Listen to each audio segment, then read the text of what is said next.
I'm Big Will Evanson, and it's time to talk sports. With the CMU soccer team is preparing for a brand new season to begin in just 2 weeks. But first, the team is off to Utah today to take on a Division I team, Utah Valley, for a preseason scrimmage tomorrow. Despite having only practiced just twice so far this fall, the Mavs think this scrimmage is a perfect opportunity to get better.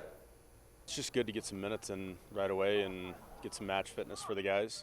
Kind of see what some of the new guys are capable of in a really intense situation. And then, let the returners obviously kind of pick up where they left off, where we were with training last spring. So we're only 3 days in by the time we play that game, so we don't have a lot of time to tweak things and do new things. So it's really just picking up where we left off. Yeah, I think it's huge. I think it's a quick turnaround given that yesterday was our first day of official training. But I think it's really good for us. Personally, I've always been the type that wanted to gain experience and get up to the level by playing at that level, So I think going and playing against a Division I team who's been training for a good amount of time, I think that's kind of the best battle for us and a way to kind of throw us into the fire, I think that it really helps our team out because with those young guys, if we can get them with some experience before we start our official games, and I think there's no better way than traveling on the road, especially because I think it's a great experience for the team and for the new guys and for the returners. I think it's a great experience for them to be able to lead the new guys and get back to the level of play.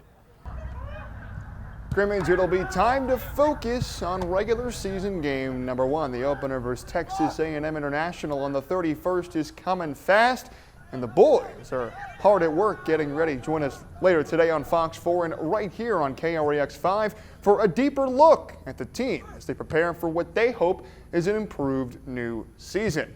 Well, despite the Pioneer League's top 2 hitting teams, the Vibes and the Lopes getting together at Saplesio Field this week, it's been the pitchers who have shined thus far. Monday night it was Frank Reshapo, but last night the man on a mission was Justin Kleinsorge. Kleinsorge saw what Reshapo did and said, "Hold my beer." That would be $2 draft beer, of course, because just like Reshapo did Monday, Kleinsorge got the beer batter swinging.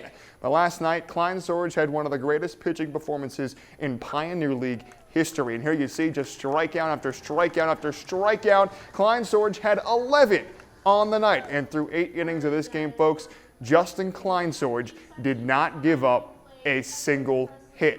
Not one. But then came the bottom of the ninth. Lopes up 4-0, and here is where the no-hitter came to an end.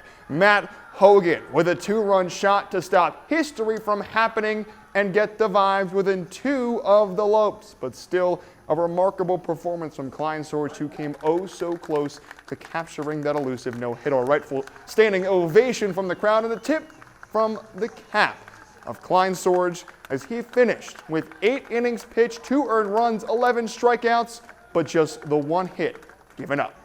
And so after Kleinsorge was taken out, the Vibes tied it, and in the knockout round, the Vibes won it. Just an absolute heartbreaker for the Lopes as they are unable to finish it off for their pitcher. If you're Kleinsorge, this one has got to hurt. Just 3 outs away from history, but instead he ends with no history and a loss. And worse is what it does for the Lopes in the standings. A win would have meant a 3rd straight and put the Lopes just a game behind the Vibes, but instead it's back to 3 games behind the Vibes.